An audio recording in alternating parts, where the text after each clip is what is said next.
What is up, guys? Did you miss me? Did you miss me? Tell me that you miss me. I like hearing that. Tell me that you miss me. Tell me that you miss me. Anyways, we are back with another Unreal Engine C++ mini course on YouTube. Yay! I know you've been waiting for this, and I've been kind of, redoing my studio. So as you can see in your background, I'm officially a YouTuber now. Anyways, you don't care about that, do you? You don't care. You don't care if I'm alive or if I'm dead, or you just care about the tutorials. So let me just show you the game that we are going to create. If I hit the play button over here, we have this nice character. We can shoot. Don't worry about the door and the key. I'm going to use them as an example because the goal of the game is to actually avoid all of these obstacles over here and the enemies, pick up coins. We can also destroy these crates and we can, loot them later on if they probably will not, but if they put something out such as the coin, they can do that, but that works on random. There we go, we have 1 coin. I had to destroy 30 crates to have 1 coin. Anyways, the enemies over here are attacking us as well. We have many obstacles, many enemies. We can also kill the enemies, but they can also kill us. So let me just kill one of the enemies, as you can see. If we fall in the water, we will die, but the goal is to pick up this key and then go all over there. So let me just see, actually not like this. I need to, what am I doing? Anyways, I'm going to close the game and show you where the door is. Here it is. So we need to go over here and open the door with this key. As I said, if I hit the play button and we fall down in the water, as you just saw, we restart the game. And let me just show you one more thing. I'm going to turn off the damage for the water, and I'm going to show you how to do all of this, and I'm going to give you assignments, how you can practice, and yada, yada, yada, all of the good stuff. Anyways, if I hit the play button now, here is the door. If we come close to the door and we don't have the key, we will see you need a key to open this door. If we move away, that message goes away. If we pick up the key, it also gives us 300 points for the score. And if we come close now, press enter to finish the level. If we go away, then this message disappears. So the goal of the game is to go through all of these obstacles, pick up as many coins as you can, pick up the key and go and open the door over there without dying. And what is good about this is that it is created like a template, which means that you can add levels easily. You can, change things to make them appear as new features and so on and so forth, and you will have assignments for that from me so that you can practice your knowledge, so on and so forth, as you can expect from me. I mean, I put out the best tutorials out there. So anyways, enjoy watching this video. What else can I say?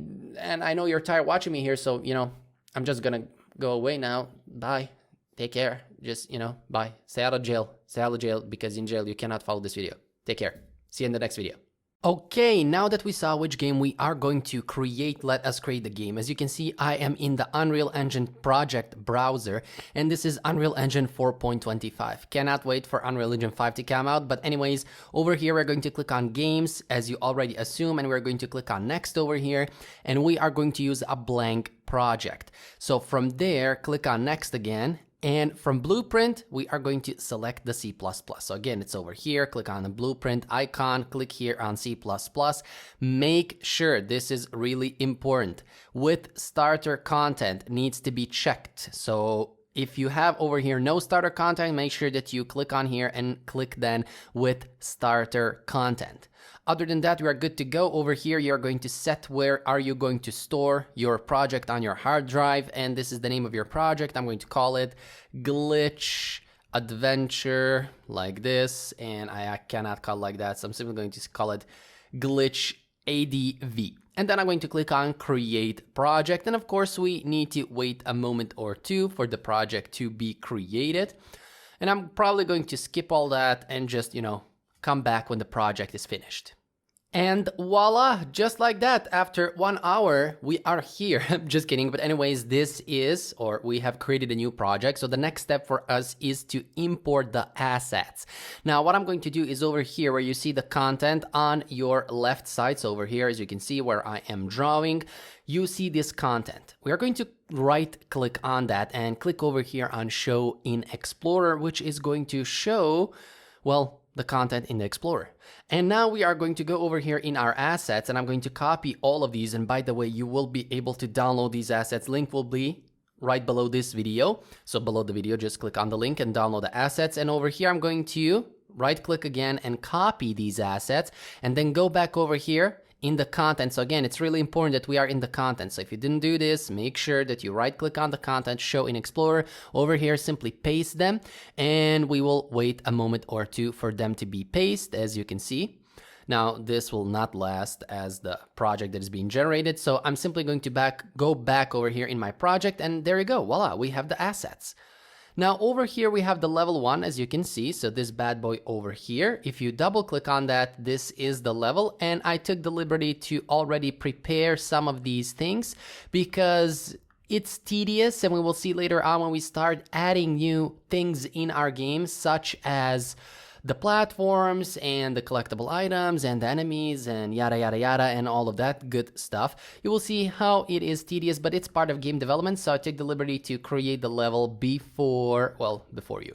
Now don't worry about these shadows, simply, I don't know, I think we need to save a couple of times, maybe rebuild over here, so build the lighting only, something like that. But you can do that on your spare time, and I'm not going to do it right now, or actually I just click on it, but yeah. Anyways, moving forward, the first thing or the next thing that I'm going to do before I end this video is that I am going to go over here in the C++ classes in the glitch ADV, and we are going to create our first class. Now, this class is going to be called the damage area, and it is going to inherit from the actor. So right click over here and go on new C++ class. And from here, as I said, it's going to inherit from the actor. So double click or simply click on the actor, click on next over here, and instead of the name my actor, we are going to call it damage area. Now, what is this damage area going to do? Well, this is going to be our generic class that we are going to use for all items in our game that are going to generate damage to the player, such as the spikes that we saw in our preview video, and also the water, and so on and so forth. So the first thing that we are going to create with it is going to be our water. Now, of course, for that we need a couple of variables. So right over here below our virtual void tick, I am going to create a U property, and property with an Y, and this is going to be our edit anywhere. So anywhere, and this is going to be our float damage, which is going to be the damage amount that we are going to inflict to our character when we touch him. Next, we are also going to say U property, and over here is going to be edit anywhere. And from here, this is going to be our U box component with a star because it's a pointer. And over here, we are going to call it damage box, which is basically going to be, or we are going to detect with it the damage or the collision. Now, double click on the U-box component, and over here, I'm simply going to forward declare this class so that we, don't have any errors. Of course, in our this is actually our .h file, but inside of our, let me just go back over here in my Unreal Engine and double click on it again so that we can open the .cpp file. In the .cpp file, we will include our box collider component later on. Do not worry about that. And moving forward, what is the next step that we need? So over here, we also going to have a U property, and this is edit anywhere. So make sure that you type it out. I had a typo over here, so I'm just going to copy and paste it. So the next one is going to be our U static mesh component with a star, and this is going to be a mesh, or I'm going to call it mesh. And last but not least, we are going to have our U function, which is going to be our void on begin overlap, we are going to use it to detect the overlap or the collision. It is going to take a U primitive component like this with a star because it's a pointer. This is the hit component, or the component that we actually hit. Next, we're going to have an A actor or an actor, which is going to be the other actor that we have collided with. Again, we are going to have our primitive component. So from here, I'm going to go down. So U primitive component. And for this bad boy, we are going to call it other component. So here we're going to say other comp, or the other component that we have collided with. Moving forward, we have the int32 other body index, and last but not least, we have the constant f hit result with an and sign, and sweep result is the name. So over here, sweep result. Now, one thing that you probably notice is that these over here, the variables and everything, are not changing names. Now, for some reason, we have this, I don't know, a bug in Unreal Engine 4.25. What we need to do, and let me just click here, apply this, because it has already built it, and as you can see, the shadows are gone. Now, there are numerous, or actually I found two ways. One is complicated, where you need to copy paste a bunch of code inside of here, inside of your Visual Studio project, yada, yada, yada. What I'm going to do is simply from here, go inside of your Unreal Engine editor, and at the top left corner, click on the file. So when the file opens, simply go over here and click on Refresh Visual Studio 2019 or whatever version you're using project. When you click on that refresh, you see over here, it will be updating your code project. And when that finishes, we are simply going to go back over here, and it is going to ask you to reload everything. So I'm going to click here, reload all. When it finishes that reloading, we will see here that these properties will change the color and everything will be fine. Now, before I proceed, or the last thing inside of this video, I'm going to right click over here, go and click here, quick actions and refactoring, and I right clicked over here on this on begin overlap. So right click, quick actions and refactoring, and click over here, create definition of on beginning overlap, blah, blah, blah. So we created the definition over here because we will need it. If we have compiled our code before we have created this definition over here, this would not work. So if I Control Shift and B to build this, we will see now that the build will finish and we will not have any errors. And when that finishes, I will also finish the video. And starting from the next video, as you can see here, build has succeeded, yada, yada, yada, you get the point. So starting from the next video, we will create these components and we will then attach meshes to them and so on and so forth and create our water. And yeah, basically that is that. So I will see you guys in the next one. Moving forward, now we have created our box component and all of this here. Actually, we declared them. So now over here, we are going to create them. But before we do that, over here at the top, as I said, first things first, we are going to include in quotes, and here we're going to type components and then backslash, and over here we're going to say box component.h. And also over here, make sure that the components has the capital C, or otherwise, well, we will have an issue. Now over here inside of the constructor for the damage area, right below where it says primary actor tick b can ever tick is equal to true, we are going to create our damage box and everything. So over here we're going to say damage box is going to be equal to create default sub object. Now this is going to create a sub object of the type of component we pass over here inside of these, whatever they're called, square brackets or whatever, curly brackets, I don't know. Anyways, and we are going to pass over here uBox component because we want to create that. And over here inside of these parentheses, we are going to give it a name by using a text variable, or actually text object. And over here, we are going to say damage box. Simple as that. This will create a damage box. And now we are going to set the root component to be equal to the damage box component. So actually it's damage box.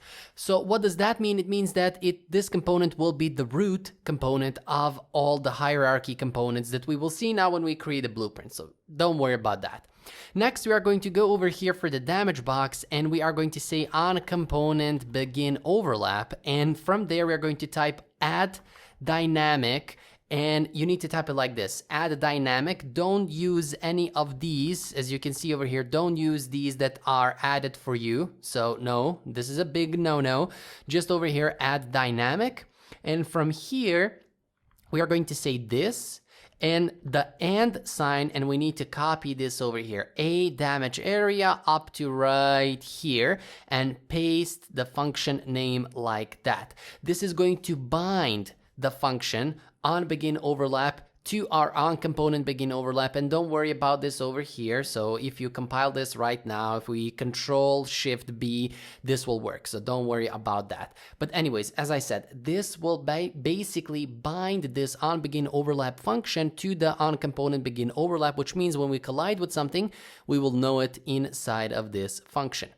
So the next step over here is to create our mesh, and we're going to do the same thing. So we're going to say mesh is equal to create default sub object, which is going to be use static mesh component. And from here, we're going to, inside of the text, we are going to give it a name, and this is going to be simply mesh.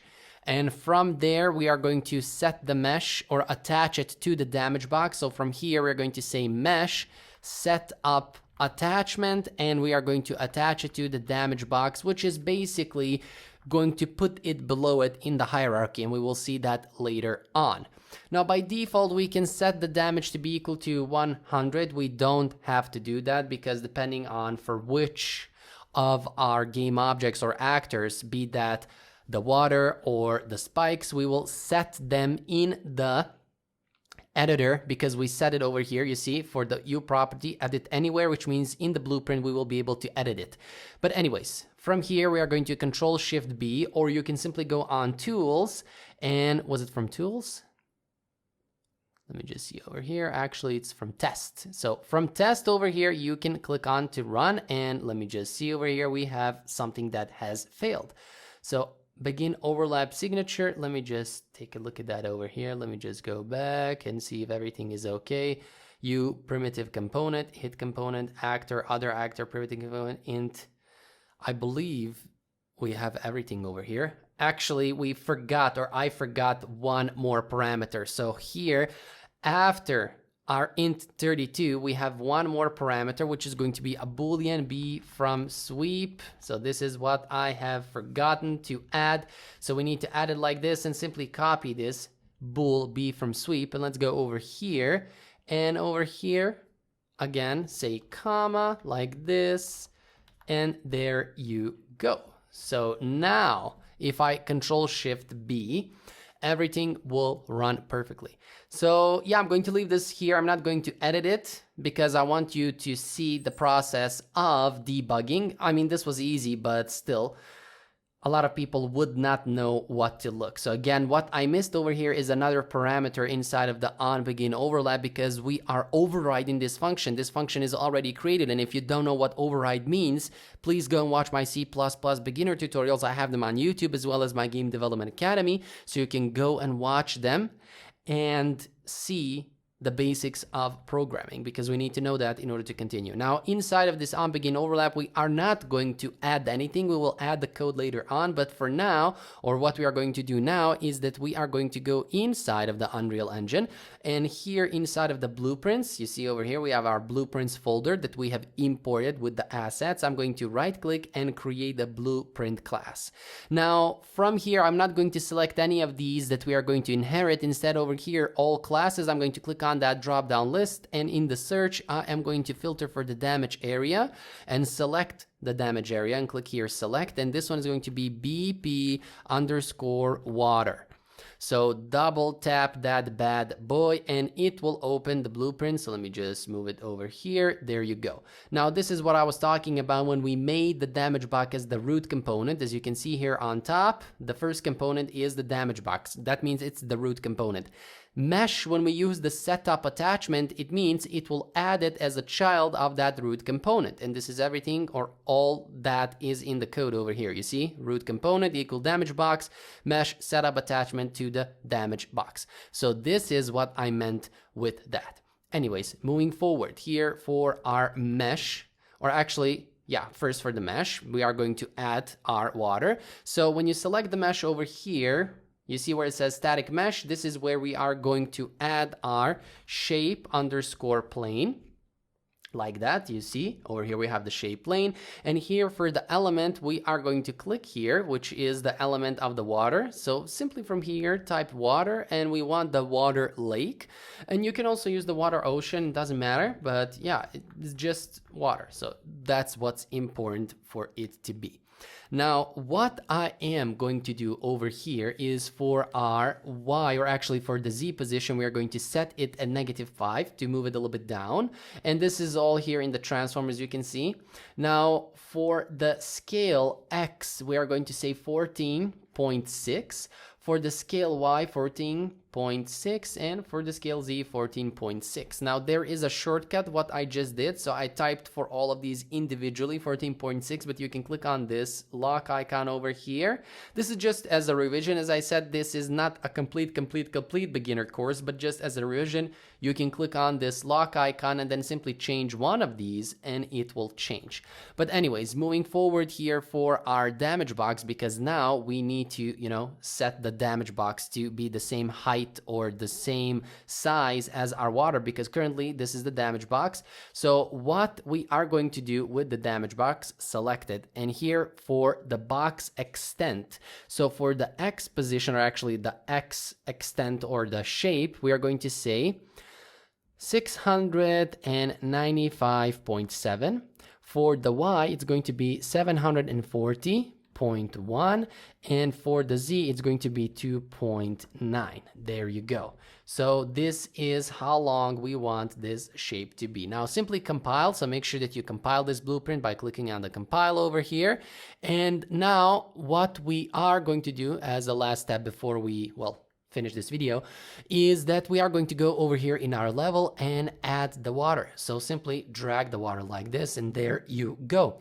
Of course, as you can see, we do need to position the water for this to work. So simply I'm going to click on it over here, and let me just go here at the top. For the terrain, I'm going to fold this, and what I'm going to do is I'm going to set the X position to -35, the Y position is going to be -410, and the Z position is going to be 20, and there you go.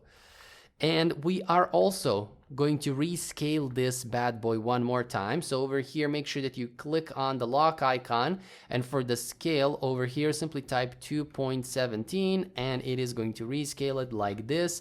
Make sure that you save the level, and basically this is going to be our water. Of course, later on when we add the player and when he falls down in the water, we are going to kill the player by going in the code and over here dealing damage to the player and so on and so forth, but that will come when we create the player. Moving forward, now that we have our water, we can create our game character, and for that we need to go over here in our C++ classes, and over here inside of our glitch ADV or adventure, right click and create a new C++ class. Now this one is going to inherit from the character, because we are going to use the character's features in order to move our character.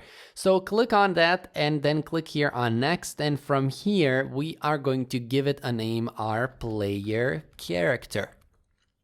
And from there we are going to create the class, and of course wait a moment or two for this to compile. And depending on your computer and depending on if you turned off your computer, so if this time takes a lot to load, then you haven't turned on your computer for, or actually turned off your computer for a long time. So make sure you do that. So anyways, let's go back over here, and right below our virtual void set up player input component, we are going to have our variables.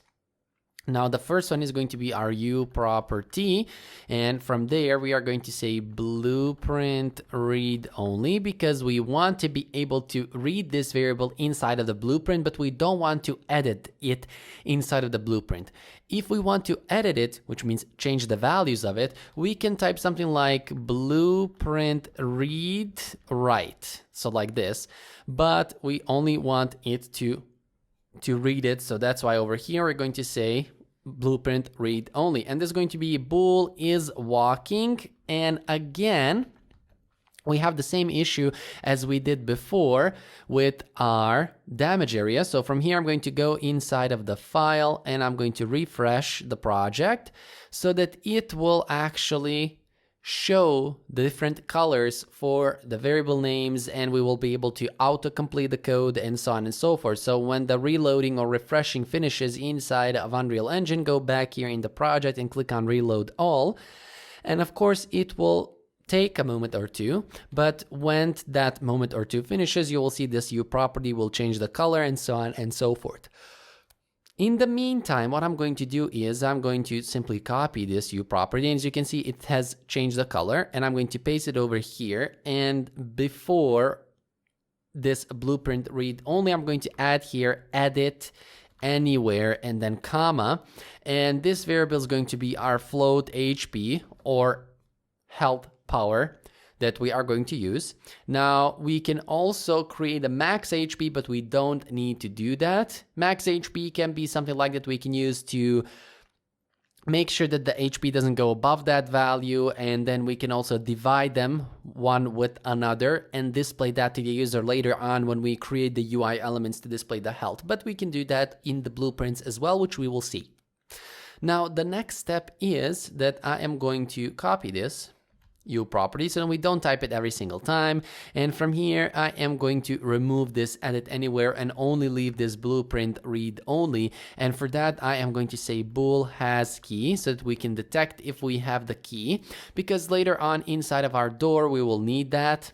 And also from here above, so above our has key, and again I'm going to remove this bad boy over here, we are also going to have an integer, so int, which is going to be our score so that we can display the score to the user. Next, we are also going to have a U property, so I'm going to paste this over here, and this is what I said a moment ago. So over here we have blueprint read only, but if we want to read it and write it, we are going to say blueprint read write like this.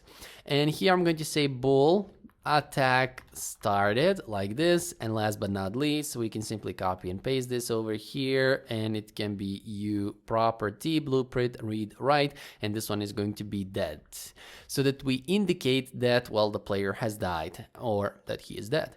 Now moving forward, we are also going to have another U property that's going to be visible anywhere, which means we will be able to see the features of it, and we will be also able to change those features. So basically edit anywhere and visible anywhere are similar, because we will see both of these variables, or we will be able to see them inside of the editor, inside of the blueprint.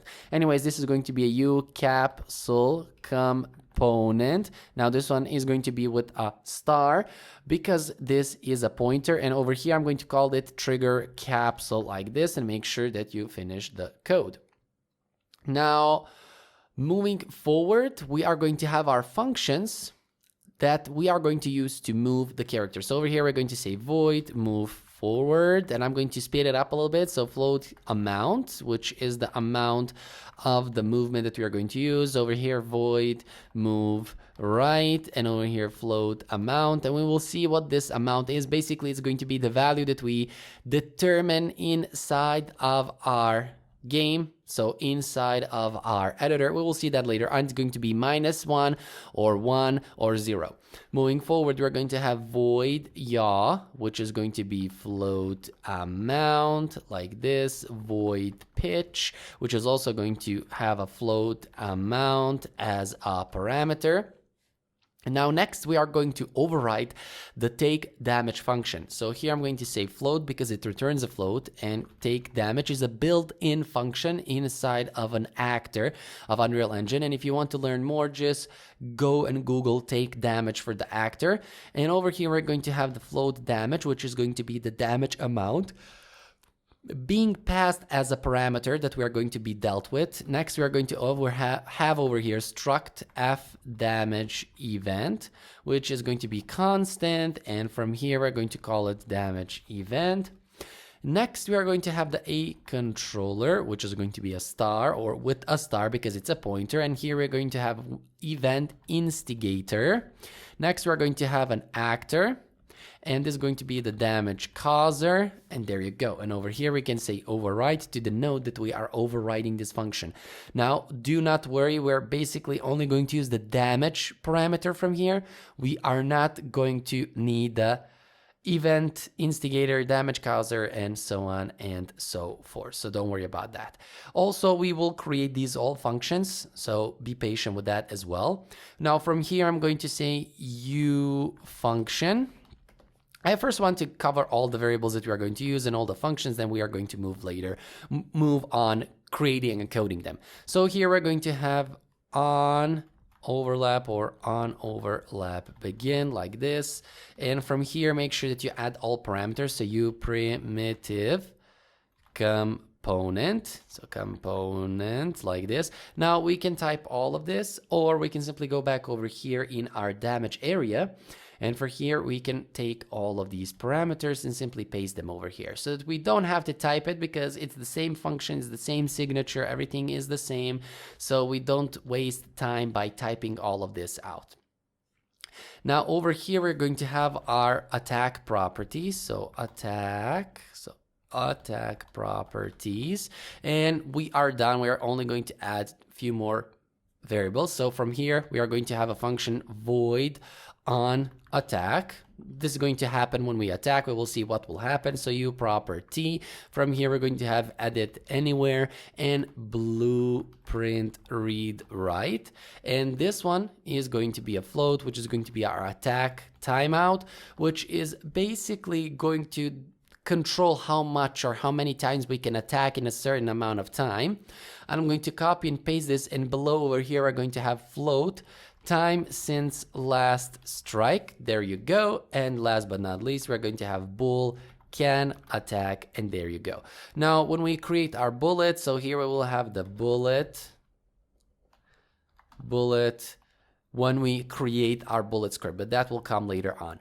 Anyways, what we need to do here is we need to, well, create signatures for all of these functions. So for move forward, I'm going to right click in quick actions and refactoring, then click here, create definition of move forward inside of our player CPP, and save that. So let me just go over here in the source for our functions, or actually for the classes. So we have here our glitch ADV, which is our project, then source, and from there you will see all the classes that we have. So I'm going to click on the player character.cpp, and for some reason it's not showing it over here inside of this tab, but now it is.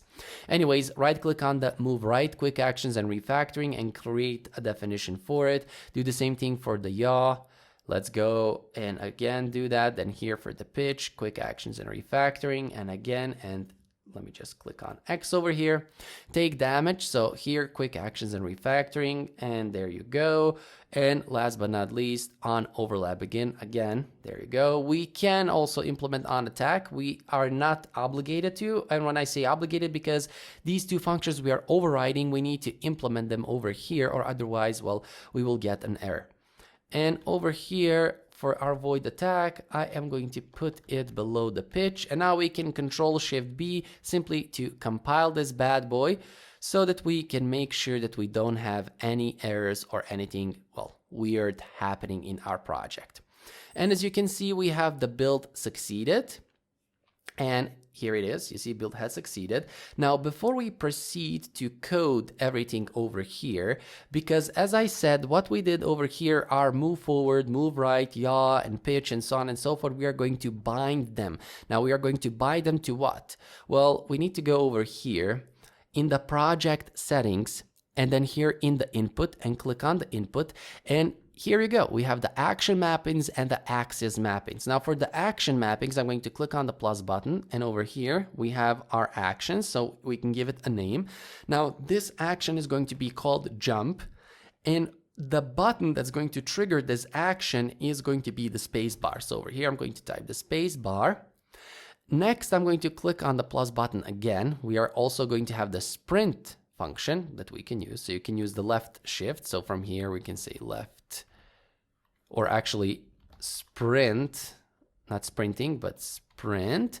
And here we can say left shift. So left shift, there you go. And last but not least, click on the plus button. And over here, this one is going to be for the attack. And for the attack, we are going to use our left mouse button, which means when we click the left mouse button, we will trigger this attack over here. Now, don't worry about this. If you are new to this, we will come to it and we will see it. But as I said, you should have already known these things, because this is not for complete beginners. You should know the basics what this is. For the axis mappings, I'm going to click on the plus button over here. Moving forward, we are going to have the forward. So moving forward, we are going to have the forward. I'm also going to click here and we are going to have the right. And we're also going to click over here. We're going to have the pitch. And last but not least, we're going to have the yaw. So over here, we are going to have the yaw.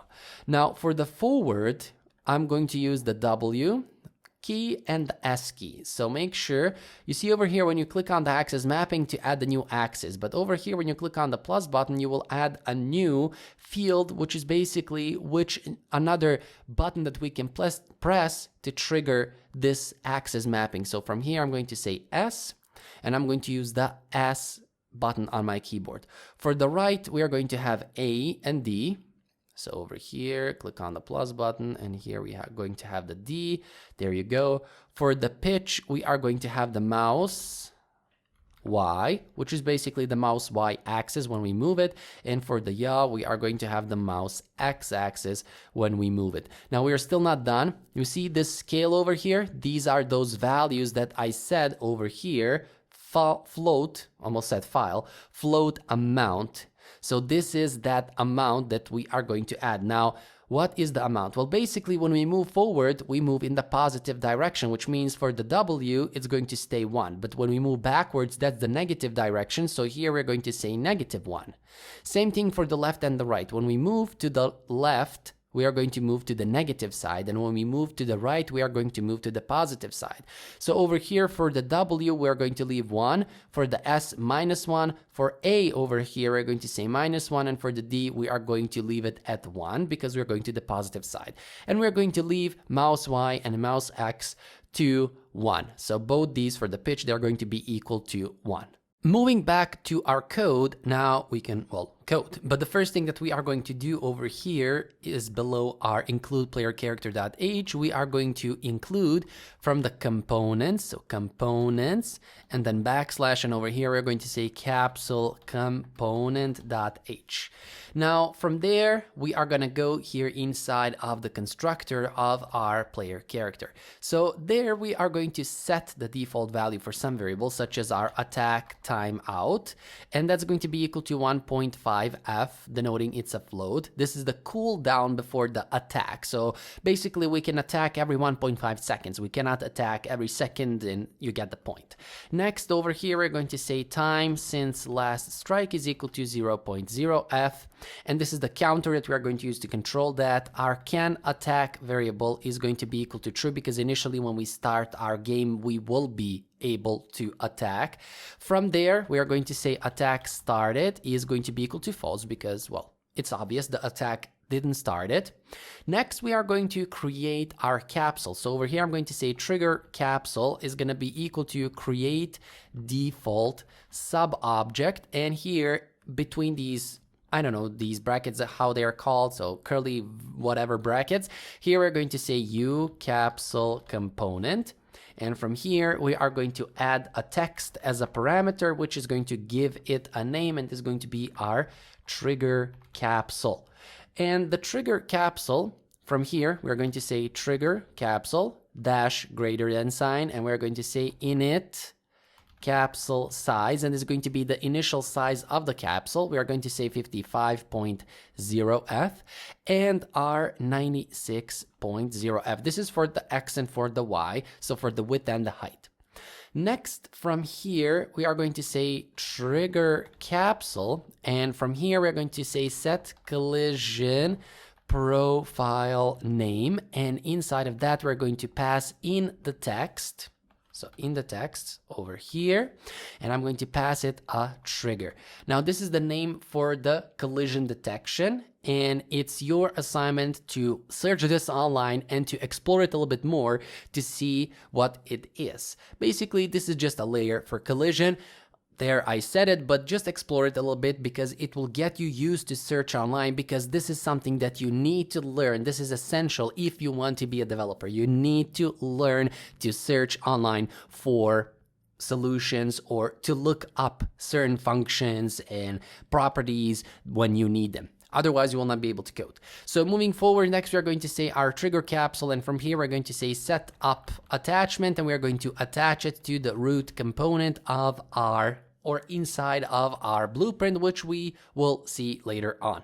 Now from there, what I'm also going to do is I'm going to say trigger capsule, and here I'm going to say on component begin overlap. So on component component begin overlap, and here we're going to say add dynamic, so dynamic like this, and here we're going to say this, and again use the and sign, and let's go back over here and copy all this, so make sure that you copy that and go back over here and paste it. And again, make sure that you click on this on dynamic, or actually type here on dynamic, because when you try to type it out, it does not give you the autocomplete for add dynamic. I don't know what is the reason, so don't even ask me, but you can try it again, you know, to on component begin overlap, that add dynamic, and try to see if you will get this as an autocomplete. You will not get it, so make sure that you type it out like this. Anyways, Control Shift B, or it's under test over here, and actually debug and build.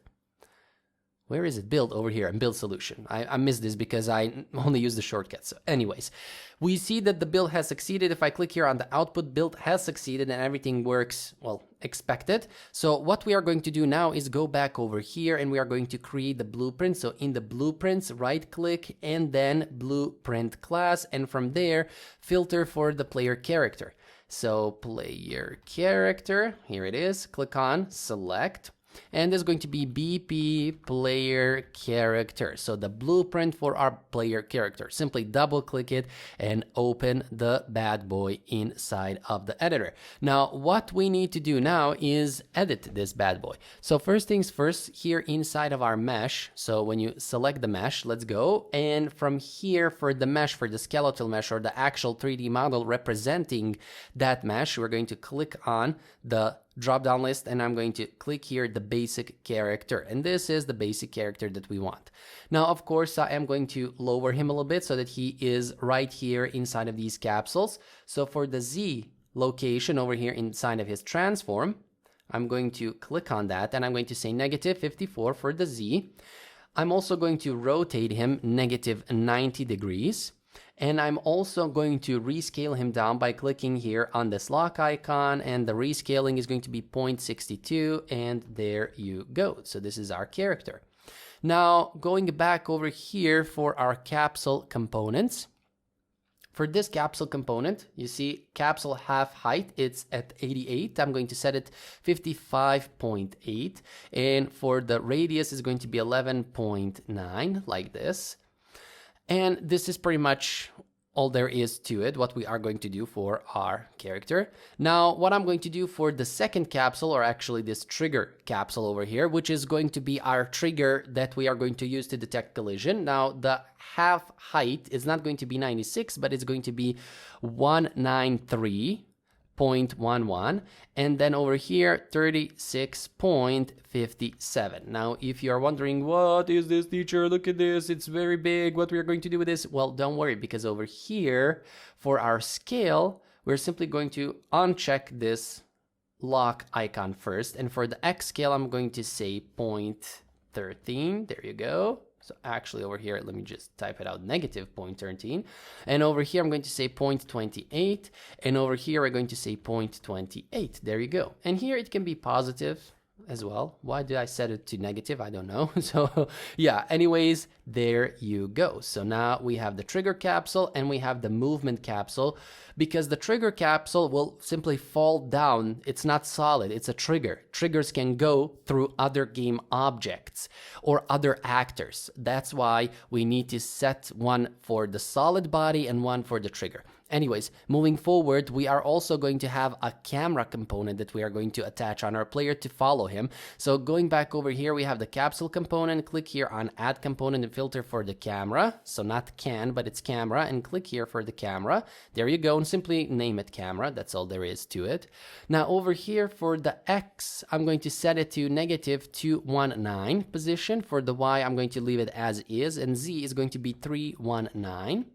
But I'm also going to rotate it because, as you can see, it's looking forward. It needs to look like this, or the direction needs to be the player.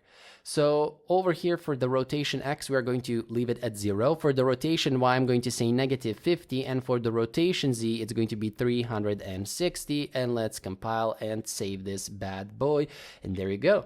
So now we have our character. Now, if we were to go over here and hit the play button, nothing is going to change because, well, simply we don't have our character. Now, in order to have our character inside of our game, what we need to do is we need to create our game mode. So over here, I'm going to right click, blueprint class, and from here I'm going to say game mode, and we want this one, game mode base, and click select. And from here I'm simply going to say BP underscore adventure or glitch adventure, however I want to call it. So glitch adventure underscore game mode. Why is the game mode important? Well, because over here we can go into project settings, and over here maps and modes, which is this bad boy over here, as you can see on the top. And from here we can click on this drop down list, as you can see, because when we have the default game mode, we cannot edit any of these over here, and we need them because the default pawn class needs to be the player. So when I go over here and select our glitch adventure game mode that we have just created, you can see now all of these fields are editable. And from here for the default pawn class, I can click on the drop down list, and here I can use the BP player character, which means now when I run the game, our player character will spawn directly over here. You see, because this right here is the player start, and I selected it. You can see over here in the world outliner that it is selected. And this is basically where the player will start when, well, we run the game. So if I hit the play button now, there you go. This is our player. Of course, we cannot do anything with it because we didn't program the movement or the movement with the mouse. But we see that we have our player character. And if I eject myself and go here in the scene, there we go. This is our lovely player character that we have just, well, created. Moving forward, let us go back inside of our script. So over here inside of our setup player input component is where we are going to bind all of these inputs that we have just created. So these inputs over here, let me just find them. They're actually over here in the input. So the jump, the sprint, the tag, the forward, the blah, blah, blah, blah, blah, blah. So we are going to bind them here inside of our code. And that's going to happen in the setup player input component. So the first thing that we need to do is we need to say input, or actually let's check over here. So simply call check, and over here pass the player input component. Now, what the hell is this? Well, this checks if the player input component is valid, meaning it's not equal to null before we actually use it. So it will check if it's not equal to null, and then it will allow us to use it. So over here, we're going to say input component. So I can simply do it like this, player input component, that is. Dash and then greater than sign, I can say bind axes, and over here for the bind axes I can use forward, so it's forward, and we will come to this in a moment. So over here we need to pass this, meaning inside of this class, and here use the and sign, and we need to pass over here the player character move forward, and there you go. So what is this over here, and why am I using this forward, and so on and so forth, and yada yada yada. First things first, what is this forward over here? When we are binding the axis, notice it's bind axis. If I go back inside here, notice we have the axis mapping and we have the forward. This is the name of the axis, and for this axis, we have the W key and we have the S key, meaning when we press the W key or the S key, we will call this axis forward. And depending on which key, if it's W, we will add here, we will pass the parameter 1. If it's S, we will pass the parameter -1, which means over here, when we bind it, we need to specify the name, which is the forward name that we just saw, with this, meaning this class inside of this class. And this over here is the function that we are binding to this axis, meaning when we press the W or the S key, this is the function that's going to be called, which is move forward. And the amount of the float is going to be either 1 or -1 or 0 if we are not touching anything. So this is what we are doing. So what I'm going to do now, I'm going to simply copy this and paste it over here. So here, instead of forward, we are going to bind the right, and here copy this and paste it over here to bind the right one. Now make sure when you're copying and pasting these, that you copy and paste the correct names and the correct function. So don't be like over here you have the bind axis to the right, but over here you have the move forward function. So make sure that all of that is in check and in point. So I'm going to paste this one more time. So actually this over here, paste it, and over here I'm going to bind the yaw axis, and over here I am going to use the player character yaw function. that we have created. So let me just go back, because this is our yaw function that we're going to use for that. And I'm going to copy this, and let's go below over here. Now we have the pitch one. So here we have the pitch. Make sure that you copy this and paste it over here, and there you go. Next, we are going to bind an action, and binding an action is a little bit different than binding an axis, because an action is actually when we press something. You see over here we have the action mapping, so we have the attack, we have the jump, and actually the sprint we will not need, so we can remove it. This is something that I wanted to add, but I backed off from it because I want it to be a glitchy game. Anyways, we have the jump, we have the attack, and they are actions, not axes. So which means that over here we're going to say player input component bind action like this, and the action that I want to bind is going to be my jump. And over here we need to say IE pressed, meaning when we press that button we want to bind that axis. Next, from here we're going to say this inside of this function, and of course we need to pass the function, and the function is going to be from here and sign a player character dash dash, actually colon, and we have the jump function. This jump is already built in inside of the character controller, so don't worry about that. This is already built in. It will allow us to jump. We don't need to recode it. We simply can reuse it. And over here I'm going to copy this and paste it, and here we have, instead of jump, we have the attack action, and over here instead of the jump function we have the on attack. So let's go back over here. There you go. Now don't worry about this, we will code them in their own time, so don't worry about that. We will do all of that, yada yada yada. So yeah, we can now go over here inside of our move forward, and we can start moving the character forward. In order to do that, the first thing that I'm going to do, I'm going to check if controller, meaning if we have the controller and we have the amount over here, meaning the amount is basically a value that is, well, greater than, well, it can be greater than 0.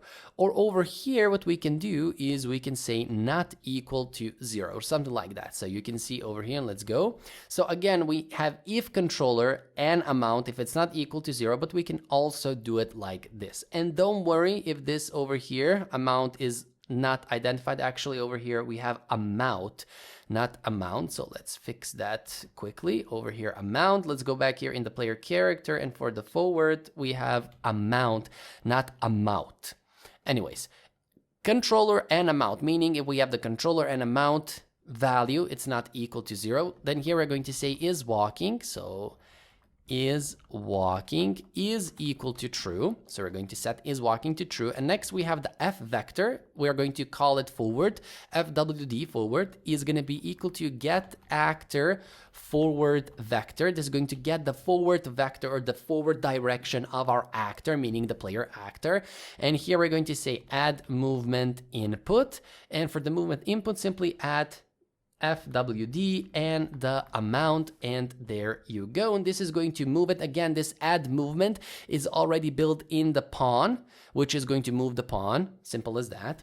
And next over here, outside of this, so outside of here, we are going to say if our amount, so if the amount is equal to 0, meaning we are not pressing any buttons, then we are going to say is walking is now equal to false. Now, one thing, if you didn't know, I did say this is not for complete beginners, but even complete beginners, even some experienced people don't know this. If you have only one line of code below the if statement, you can omit the curly brackets. So you can type it like this, and this is totally valid, but if you only have one statement, one line of code below the if statement, you can simply omit the curly brackets and type it out like this, and this will totally work without any complications. So moving forward, over here inside of our move right, we're going to do something similar. We're going to say if controller, so if we have the controller and we have the amount, so the amount is not equal to the 0 value.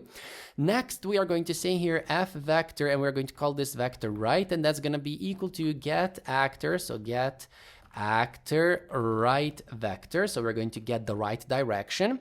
Right vector means the right direction, or the right side where we are facing and going. And here we're going to say add movement input is going to be right, and then the amount for the movement input. Simple as that. For the pitch and for the yaw, it's going to be very simple. So over here in the pitch, or actually first in the yaw, we're simply going to say add controller yaw input like this. And over here, we're going to say 200F. So 200.0F, we are going to multiply that with the amount, and we're going to multiply that with the get world. And from the world, we're going to get the delta seconds. Delta seconds is basically, if you hover over, returns the frame, delta time in seconds adjusted by e.g. time dilation. Basically, this is the time between each frame. So between each frame, this is the time it takes from one frame to get to another frame, and that will vary for depending on your FPS and so on and so forth, but this is to smooth things out. This is famous in every game engine. You use this in Unity. It's time.delta time to multiply, and here you get delta seconds. I believe in Godot it's also delta time. I cannot remember, but anyways, this is famous in every game engine that you have out there. Anyways, over here we have the add controller pitch input, and for the pitch we are basically going to do the same things. Over here 200F, multiply that with the amount, multiply that with the get world, and here dash greater than sign, get delta seconds, and there you go. So this is going to allow us to move our character, Control Shift B to build it, or go under build and click on build solution to make sure that we don't have any errors while we are doing this. So yeah, let's wait for it a moment or two, hopefully not too long, for this to compile. And yes, Unreal Engine is a little bit tedious when it comes to compiling the C# code especially. I mean, this project is not that big, but you can see we wait a little bit, and over here the build has succeeded, as you can see. But imagine you have a project where you have, I don't know, 100 classes, 200, 1,000 classes, with every class having 200, 300 lines of code. It can be a little bit tedious, especially if you're just changing one thing. Anyway, let's go back inside of our Unreal Engine and going here inside of our level. If I hit the play button, now we are able to, you see, look left, look right, everything works. And if I move the character, you see the character is moving, and don't worry about us dashing on the water because that later on we will fix. And notice I can also jump, you see here, wee, and I can fall down here as well. But anyways, again, if I hit the play button, you see we can move, we can jump, and everything works totally fine. Now again, if something is not clear by any chance, make sure that you ask in the comment below the video so that we can, well, then proceed to move further on. Now, as you already noticed, we don't have any animations playing on our character, so we're going to fix that, and we need to go here inside of our player character and click on the mesh, and over here for the animation, over here we have the anim class, which is a drop-down list. We are going to click on that, and from here we are going to filter for basic character anim and simply click on that. Now, still doesn't work. If I compile and save, you will see that our character is not animating, because as soon as we add the animation, he should be animating. But I'm going to click here on this loop, browse to asset in content browser, which is right here, right next to the drop-down list. When I click on that, it's going to take me to the animation. I'm going to double click it and open it, and we're going to explore it just a little bit. But before we actually do that, we do need to change a few things. And these things are going to be inside of the event graph over here for our characters. You can see we have this problem. Player character here, cast doesn't work, so I'm going to remove this bad boy, and we're going to cast to it. So from here, I'm going to drag a note, and I'm going to say cast to player character, and this is the BP player character. And who do we want to cast? Well, we want to cast from get player character past the object over here, and I'm going to remove this try to get the pawn. We don't need that bad boy at the moment. And from here, we are going to get all of these variables, so you can safely remove all of these right here. And what we are going to do, from here, you see this, from this pin, we are going to drag over here to set the direction. So make sure that you drag and set the direction from that pin. But from here, from our player character, we're going to get a few variables. And these are the ones that we denoted inside of our class, the C++ one, that we are going to use them in the blueprint. So from here, we're going to get the jumping.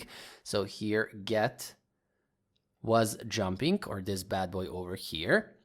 Also, we need to get is walking. So from here is walking. So get walking. There you go. So here we have walking. From here also we need to get attack started, so get attack started, and also from here we need to get the dead. So make sure that you click on these, and these are the variables that we denoted inside of our over here. So we denoted, you see, blueprint read only. You see here is walking, blueprint read only, which means that we can read them inside of our blueprint. So now we can go back over here and we can plug in all of these variables where we need to plug them. So we have our jumping, we have the walking. So jumping, simply plug it in on this bad boy like this, or you can simply delete this over here and you can move jumping to here. So we have the jumping, the walking goes over here. And we have the attack started. So we have here attack and is dead. So for the attack started, let me just go over here and plug it in.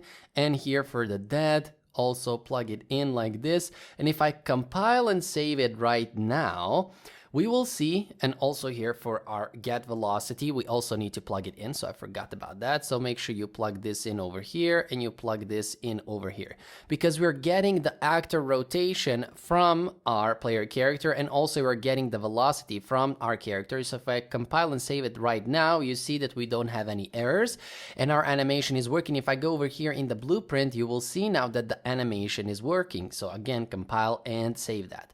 And over here, we have everything set up. Now, of course, we have here animations that I already prepared. And I didn't go through the animations because I have plenty of courses, even on my YouTube channel, where I talk about animations, how to plug them in together, how to make them work together. So I did not want that to... So I didn't want to use that time over here as well. That's why this is prepared. If, however, you don't know, you can follow through this right now. Then go back and ask me which videos you should go through in order to see how animations are working and so on and so forth. But basically, you see here we have the idle animation that simply, you see this is the idle animation that we got from here. This is just a basic overview that we got from here. Here are the animations where I'm pointing or drawing to. And if I go back here to the locomotion, and we have simply over here parameters that are going to be, or that need to be, true or false if we want to go from one animation to another. So here, if we are not walking, we're going to go into the idle animation. Over here, if we are walking, so if walking is true, then we will go from the idle to the running animation. Again, if you don't know how animations work, if you never created an animation before, just ask me and I will point you to which videos you should watch so that we, like I don't explain the same thing over and over again. And yeah, this is for our animation. If I were to go back here in our level and hit the play button now, you see the character is being animated. If I start to move, you see he is being animated. If I stop, he has stopped, you see? And if I move forward, only if we move forward.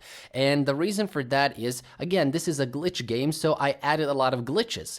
And only over here, if we move forward, is walking is equal to true, you see?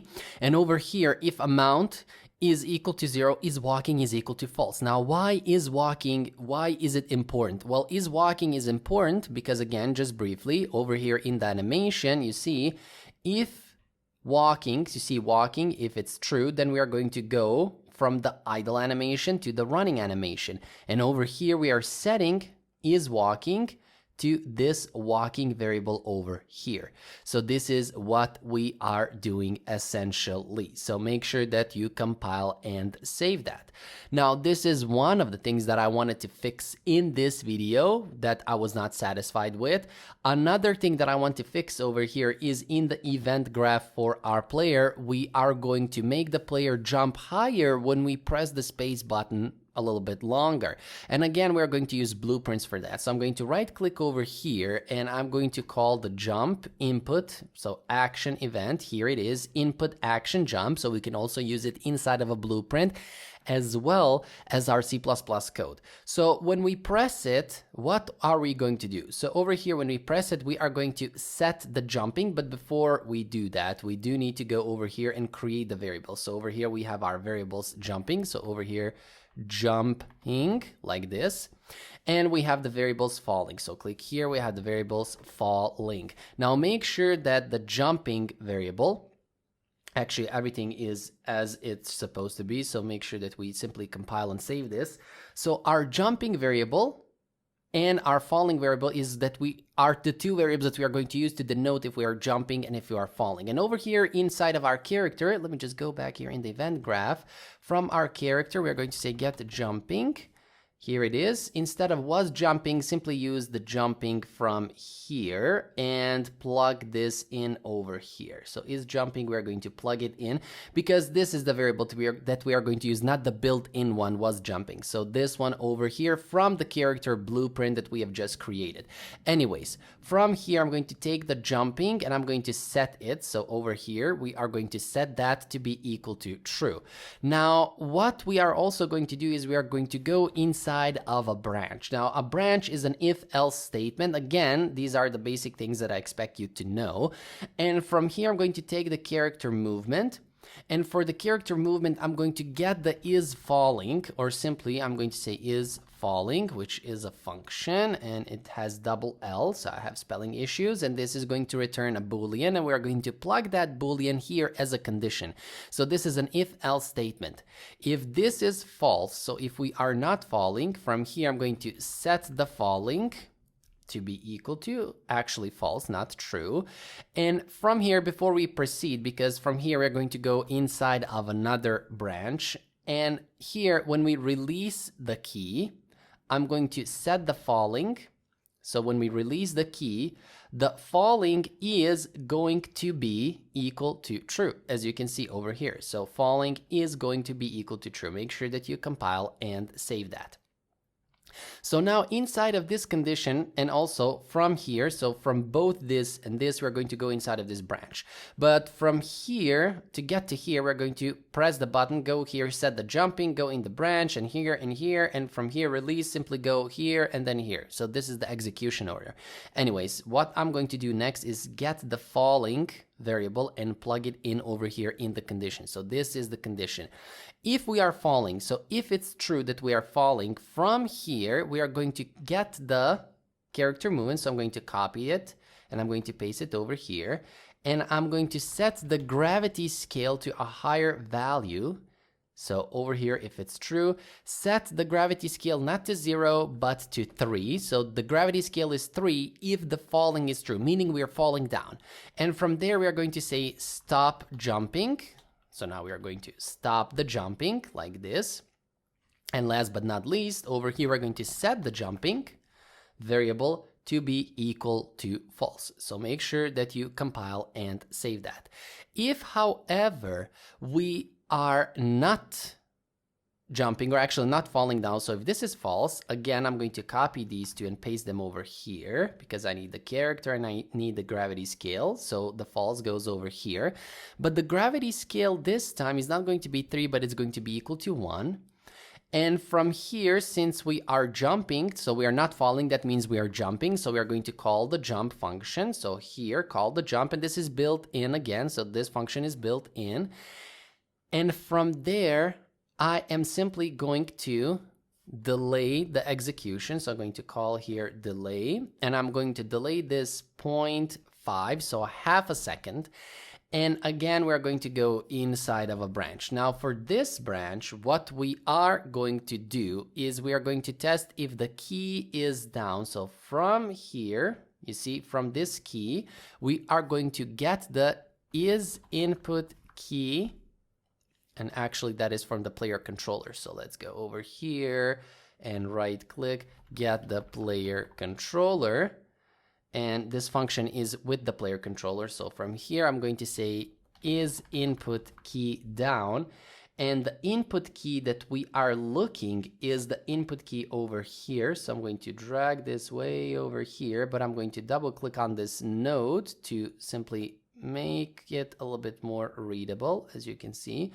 So now we can clearly see that we are testing this key. You see from here, the key is our jump key. So if that key is down, meaning if we have pressed that key down while we were jumping, if that is true, again, we need to take the character over here. So copy it and paste it. So here we have our character movement, and here we're going to go here in the true and set the gravity scale to 3 again, because we released the key while we were in the jump mode. So that is what we are doing. And from here, we're going to say stop jumping. Here you go. So we have the stop jumping.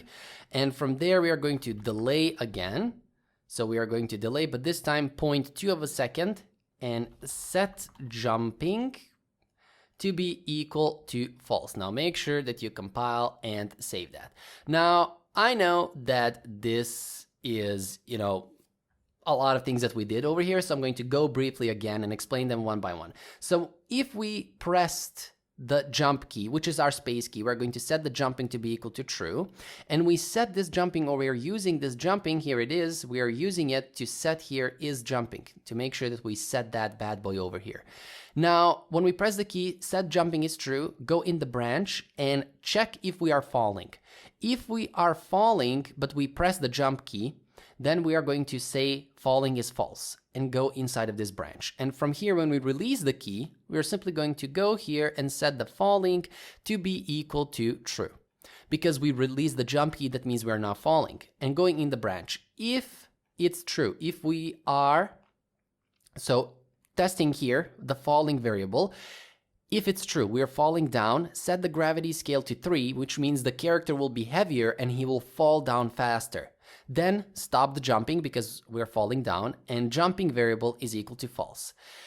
Moving forward over here, if it's false, so we are not falling, meaning we are going up, we are jumping, set the gravity scale to 1 to make the player lighter so that he can jump, call the jump function of the character, which is built in, delay half a second and test again.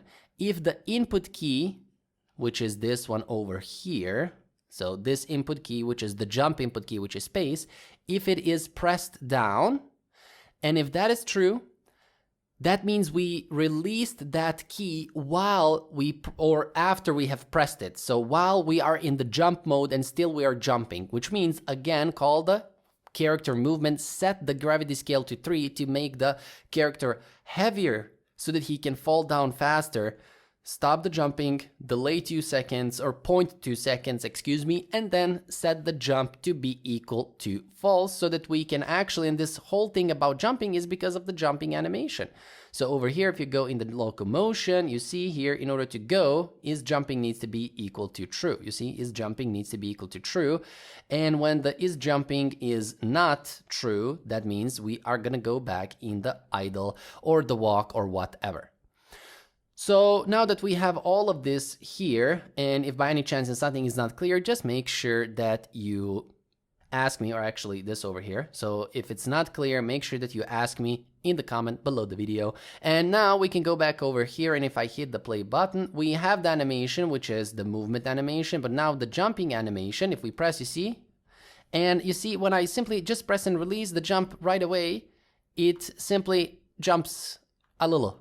Not high, but if I press it and hold it, you see now how he jumps, and there you go.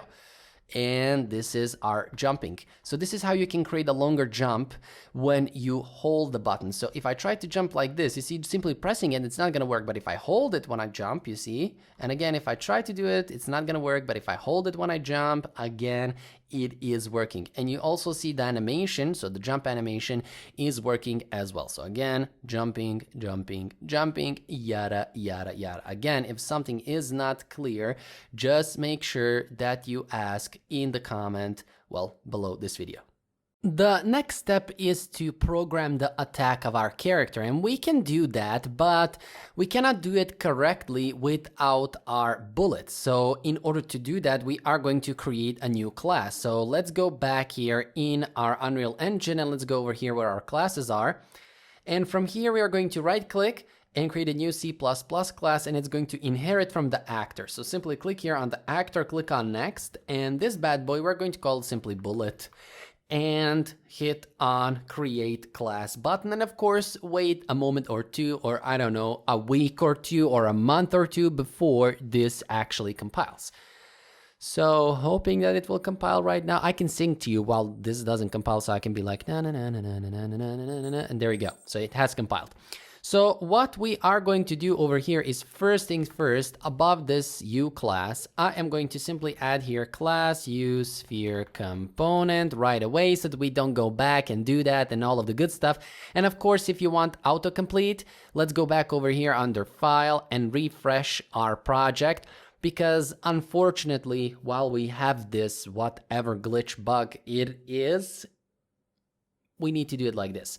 Anyways, and it's ironic. The game is Glitch Adventure and we have a glitch in Unreal Engine. So,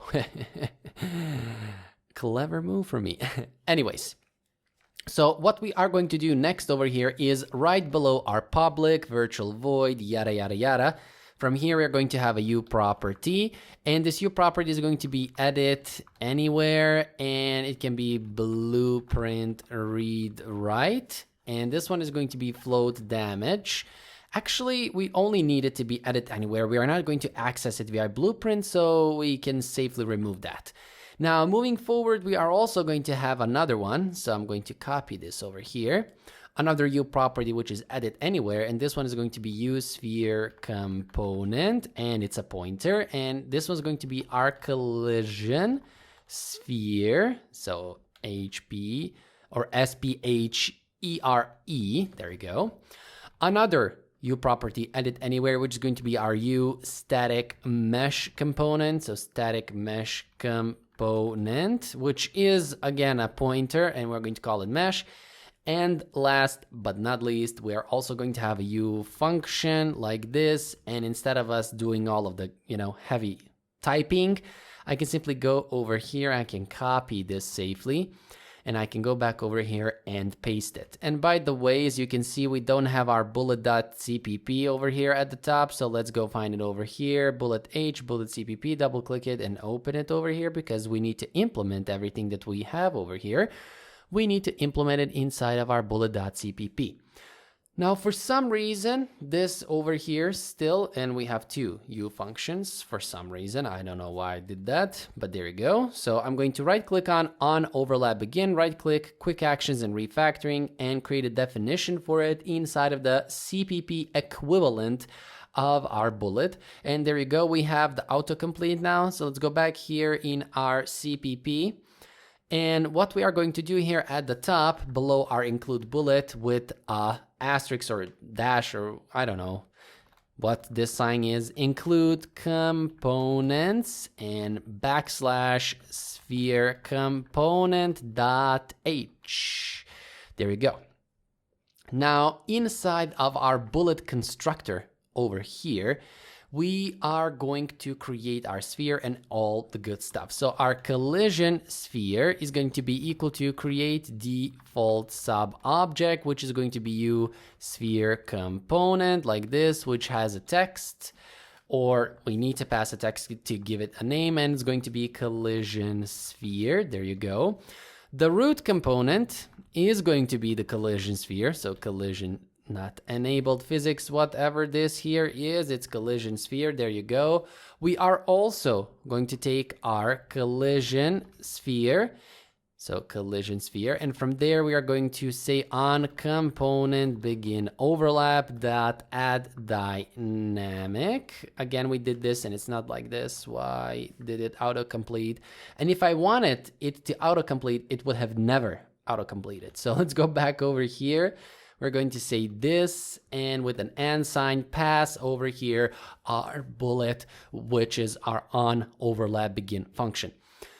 Now, the sphere or the collision sphere is going to respond to collisions with the object. So that's why we are going to attach the mesh to it. So over here, we're going to say mesh is going to be equal to first create default sub object, and it's going to be a U static mesh component from here. And we're going to say text, and inside of the text, we are simply going to say mesh, not mesh. It's going to be mesh and attach the mesh. So mesh, and from here, set up attachment, and we're going to attach it to the collision sphere, not collision enabled, but collision sphere. There you go.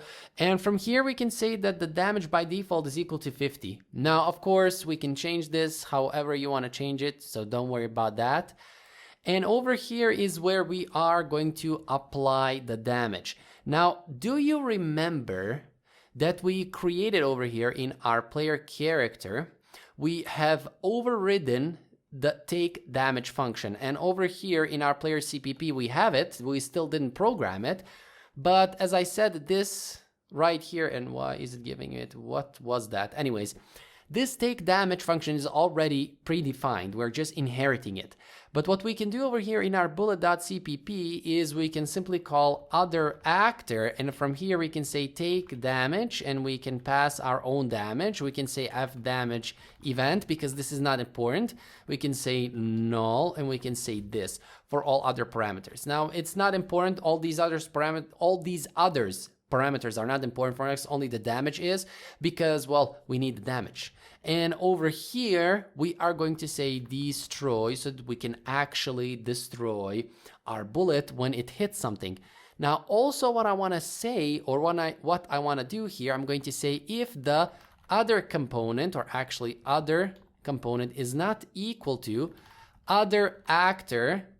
And from here, I'm going to say get root component. Over here, we're going to say return. So if the component that we have collided with is not the root component of the other actor, we're going to return. Why are we doing this? Well, because over here, if I go, when we collide with the root component, so the root component is going to be, actually we need to go in the blueprint, but what is the point is that the root component is the one that we are going to use to collide or to detect collision with the bullet. And we will see that later on. This is just because for the water, we don't want the bullet to like disappear right away and so on and so forth. But anyways, moving forward, what we need to do is Control Shift and B to compile this so that we can go and create a blueprint out of it. So let's make sure that we don't have any errors. And of course, we will implement this take damage function. We will implement it for the player. We will implement it for the enemies. Don't worry about that. At the moment, it is left as a generic one, so don't worry about that. So over here, we see that we don't have any errors. So, well, errors, these are the previous ones, but where's my output? Anyways, so that I don't compile it again, the build has succeeded, which is important. So going back over here in our blueprints, we are going to right click, blueprint class, and from here, I'm going to search for the bullet. Here it is. I'm going to select it, and this one is going to be BP Fireball. No, not Fire Null, Fireball. There we go. The Fireball is going to be our bullet for the player. So what we are going to do is first we are going to take the collision sphere, and we are going to set the sphere radius to 16.5. So this is going to be the sphere radius of our fire bullet. Now I am not going to change here the scale, and going back here for our mesh, we are simply going to set here the shape sphere underscore sphere. Here we go. This is our shape sphere. Now for the shape sphere, we are going to resize it as you already assumed. So for the scale 0.25 on all three axes, here we go. And we are going to set the Z position to negative 11.7 like this. There you go, 11.7. And we are going to compile and save this. Now, of course, we are going to go over here for the elements. And I'm going to search here for the gold elements. I'm going to put this M metal gold. This is the one that I want. Compile and save the bad boy. Before we finish this, I am also going to go select the collision sphere and add a particle. So from here, we're going to say particle system. And for the particle system, we are going to select over here fire. There you go. So you see this bad boy. Look at this. Look at this bad boy. This is what I want. And over here for the scale, I'm going to say 0.67. So we can rescale our particle system, and I can click here, compile and save that. Now, why are we adding this? Well, simply to pump things up because it looks a little bit better. Here also, seconds before inactive, I'm going to say this 0.1, which is basically going to activate it right away. It's not going to wait too much in order to activate our fire, which is, well, going to look a little bit prettier. And just make sure here at the bottom that this auto activate, it's actually, well, checked, because, well, as soon as we fire the bullet, we want it to have the fire. Now, before we finish the bullet, I am going to go here in the event graph. We don't need the actor begin overlap and the tick event. We need this bad boy over here. So we can delete these two. We need the event begin play. Now from here, what I'm going to do is I'm going to delay a few moments. So from here, go in the delay, which is going to, well, delay for 2 seconds.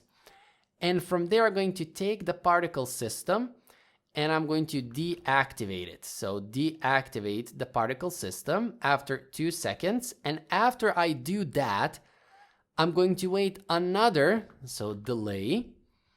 I'm going to wait another 0.5 of a second, so 0.5, and I'm going to destroy the actor. So destroy like this, actor, there you go. Which is going to destroy our actor. Now, why are we doing this? Well, if the bullet doesn't collide with anything when we shoot it, then we want to remove it from our play. There is no need for the bullet to stay in the game if it doesn't hit anything, and that's normal in any game. You will not see any bullets laying around for no particular reason. So anyways, here we go. We have the delay after 2 seconds. We're going to deactivate the particle system, waiting another half a second, and then deactivating the whole bullet. And now we can go back inside of our script and specifically in our player character, and here right below where I left the comment for the bullet, because here is where we are going to add a bullet. So I'm going to add a U property and it's going to be edit anywhere. And we don't need it for the blueprint because, well, we don't. So here I'm going to say U class, which is a pointer, and here I'm going to say BP fireball. And right below we are going to have another U property, which is going to be edit anywhere. And below it's going to be our float, and I'm going to call this bad boy bullet launch impulse, like this.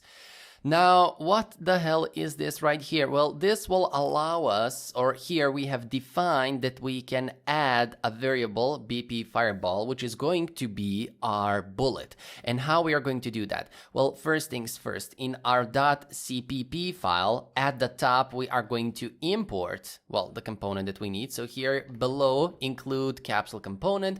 Here we're going to say hashtag include, this is a hashtag, I forgot how it's called, so include, and here I'm going to say bullet.h, there you go. I'm also going to have here include, and this, we will use this later on, so I'm going to add it right now. So this is going to be our components / sphere component.h.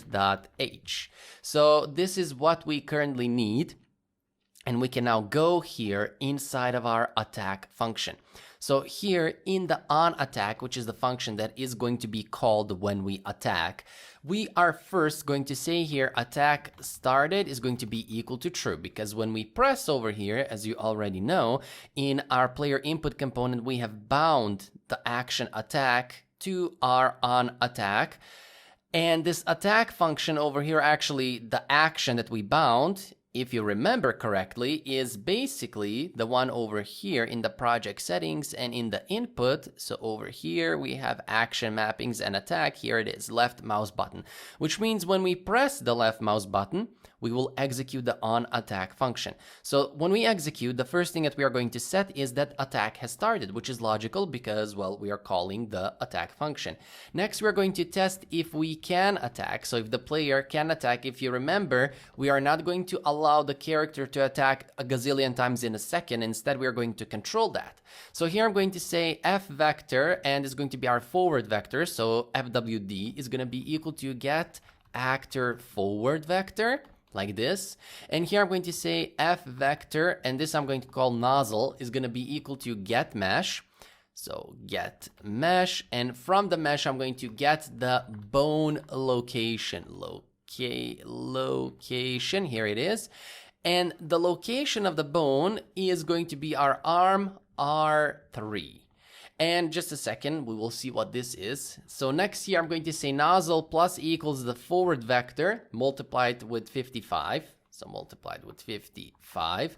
Now, this 55 is not a generic number that you can use to multiply it and so on and so forth to get the desired effect. Basically, what I'm doing over here, I want to spawn the fireball from the arm R3. Now, what the hell is this? Well, if we go back over here in our player character and here for the mesh, and if I select the basic shape character and click on him and double click him and open him here in this window and go here in the skeleton for him, you see this arm3, this is what we are doing here. So when you type over here, get mesh, get bone location, arm R3, is going to get us the location of this bone or this arm where it is, well, basically located in the world space. And this F nozzle, or this nozzle plus forward multiplied with 55, basically we're getting the forward vector, which will make this position forward, so in front, and we're going to multiply that by 55, which is basically going to position our fireball somewhere around here when we, well, launch it from our 3D model. So this is what we are doing. Next, we want to spawn that bullet at the location. So here I'm going to say a bullet, which is a pointer. I'm going to call this bad boy simply bullet. So bullet is going to be equal to get the world, and from the world we are going to spawn the actor, and the actor that we are going to spawn is going to be our a bullet actor. And who or how we are going to do that? Well, we need a copy of that bullet, so it's going to be our BP fireball. So the one that we have created, so it's BP fireball like this. And here, the location where we want to spawn it is going to be the nozzle, or this one over here, which is basically the location of the arm. And last but not least, we also need to specify the rotation. So I'm going to say root component, and from the root component, I'm going to say get component rotation. And there you go, because we need to specify a location and the rotation for our bullet that we are going to, well, simply spawn. Now over here, we're going to say can attack now is equal to false. And the reason for that is because we are going to cool off a little bit, as we already know, because we have here these variables, attack timeout and time since last strike and so on and so forth. So we're going to use that, and we will see how in a moment to control how many times our character can attack. So over here now, can attack is equal to false, which means we cannot start another attack half a second later on. We need to wait. So below, we are going to test if we do have a bullet, meaning we created the bullet with the above process using our get world and spawn actor. So this here has succeeded.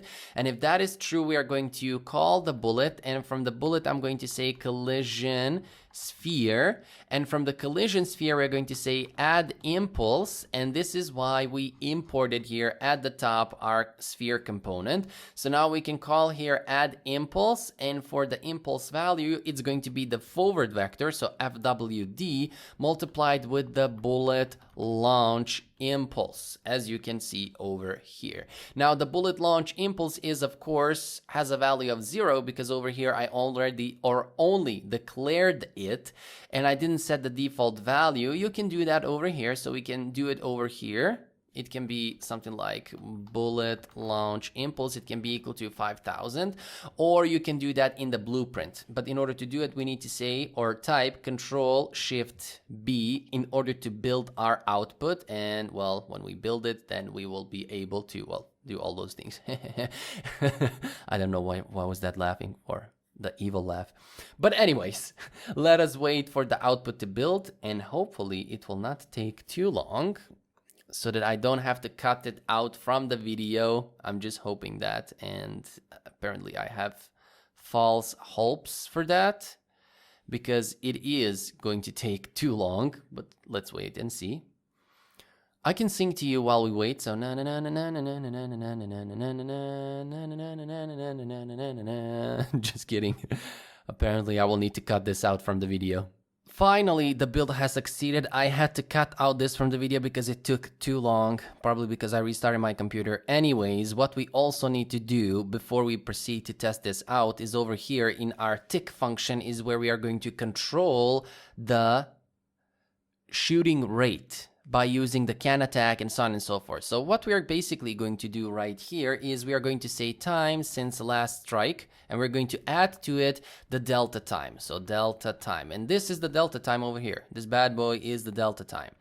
Now, next, what we are going to do is we are going to test if our time since last strike is greater than the attack time out, and we cannot attack, can attack like this. Then what we are going to do over here is we are going to say can attack is now equal to true, not false, and our time since last strike is equal to 0 back again. Now, what the hell is this, teacher? I don't understand it. Calm down, man. Don't cry. I'm going to explain everything to you. You see, I cannot even talk because you have confused me. Anyways, as you can see over here, when we try to attack, first we are testing if we can attack. So if that is true, then we're going to perform all of this here. And here we're setting can attack is equal to false, which means we cannot attack again until we set can attack is true. And over here we are using time since last strike plus equals delta time. So we're adding a delta time to it, and we're testing if that time now is greater than the attack timeout, which we set over here 1.5, which means every 1.5 second we can attack. So every 1.5 second we are able to attack. So if this value now is greater than this value and we cannot attack, notice the exclamation mark going first, because the exclamation mark makes what's after it the opposite. If this is false, this will make it the opposite, which is true, and vice versa. So essentially over here, if can attack is false, this will make it true, and this statement over here needs to be true. So this needs to be true over here, this part needs to be true, and this part needs to be true for this whole if statement to be true. So if the time since last strike is greater than the attack timeout, so that the time we need to wait before we can attack, and currently we can't attack, then can attack is true, and reset the time since last strike. So Control-Shift-B, and this time it is going to run much faster because I don't know, for some reason the first time it takes a lot of time to build, but now as you can see it took a little time, and basically that would be it. But if we were to go in our game right now and we try to shoot, it will not work. You see, I'm shooting, but it is not working, nor do we see the animation. And you see over here we also have this error because of that.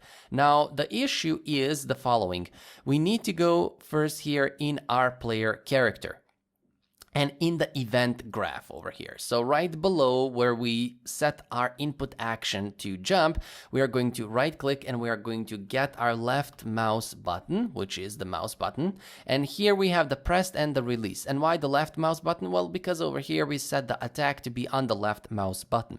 Anyways, going back over here, and let me just close the basic character and the skeleton of him because we don't need him anymore. So when we press that button, we are going to say set attack started to be equal to true over here. And when we release it, so over here, attack started is going to be equal to false. But before we do that, we are going to delay. So we are going to say delay. And I am going to delay over here 1.3 of a second. And from there, after we have delayed, I am going to set the attack started to be equal to false and compile and save that. Why is this important? Well, first things first, because of the animation over here. You see, we have the attack started. We are adding that over here in the attack, which is going to control the locomotion over here. So if we have here attacking, you see, if we are walking and attack, then we can enter the transition, so on and so forth, yada, yada, yada. You see what we are doing over here. So basically, if we want to play the attack animation, well, we need to, set this variable because it is depending on the animation. That's why we are doing it over here. So when we press the button, attack started is true. When we release it, we are going to delay 1.5 or 1.3 of a second, and then we are going to set attack started is false. Of course, you can experiment with this duration of the delay. Also, what's really important over here for our character, you need to select this over here. And now here we have the fireball. You see, Over here, we now need to set that blueprint. You see, currently it is set to none here where I am pointing with this drawing. So from here, we need to find our fireball like this and select the BP fireball. There you go. So compile and save this blueprint.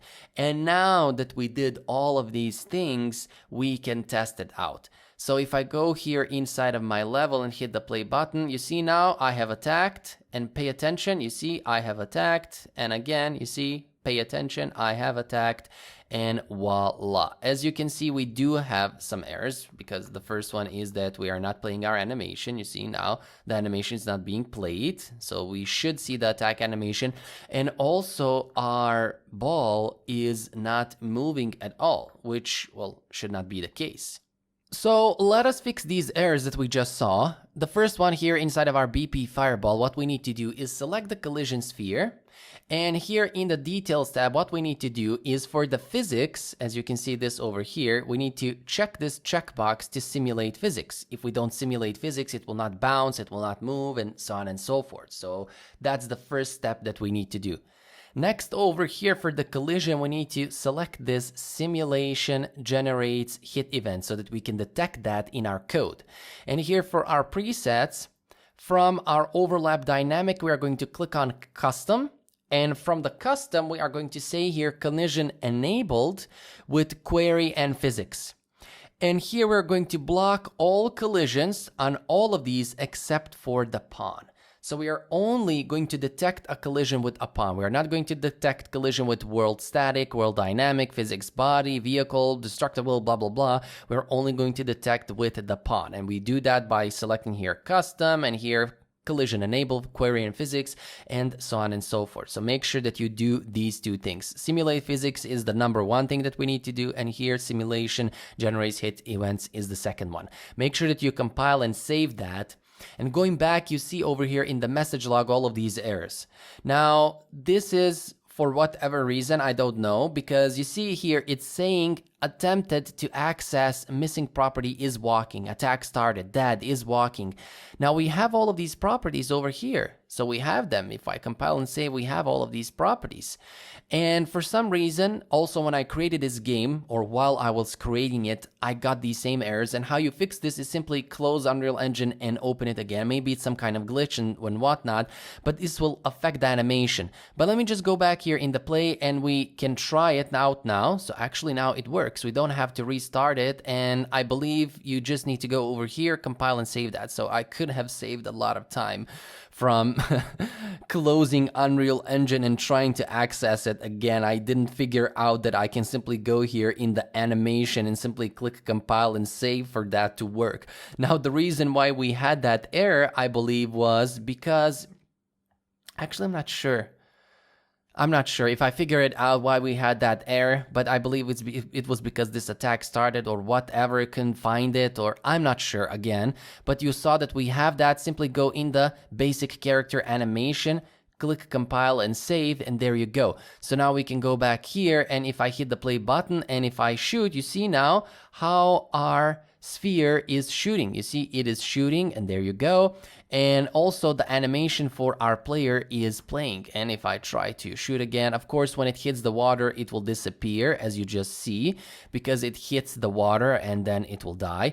But if I shoot it over here, you see it is like rolling and rolling. They see me rolling, they ballin', and yeah, I cannot sing. But anyways, we see that the animation is now working. We also see that our fireball is also traveling. This video was just a taste for you to see my teaching style and what you can learn from me, and unfortunately it will end here. So if you want to create this full game, you can have full access to this course inside my Ultimate Game Development Academy. Link will be in the description below. And not only to this course, but you will have access to over 70 other courses, and I put new courses out on a monthly basis. So for a small monthly or a quarterly fee, you can enroll in my Game Development Academy, and that way you will support me to create even more of these videos, put them out on YouTube and put them out, or make sure my academy grows and add more videos for you to learn. So again, If you want full access to this course and over 70 other courses, link is in the description below. This video ends here. If you want, again, to create this full game, link in the description below. And hopefully I will see you inside Academy, where you also not only get these courses, but my support as well. So see you inside the Academy.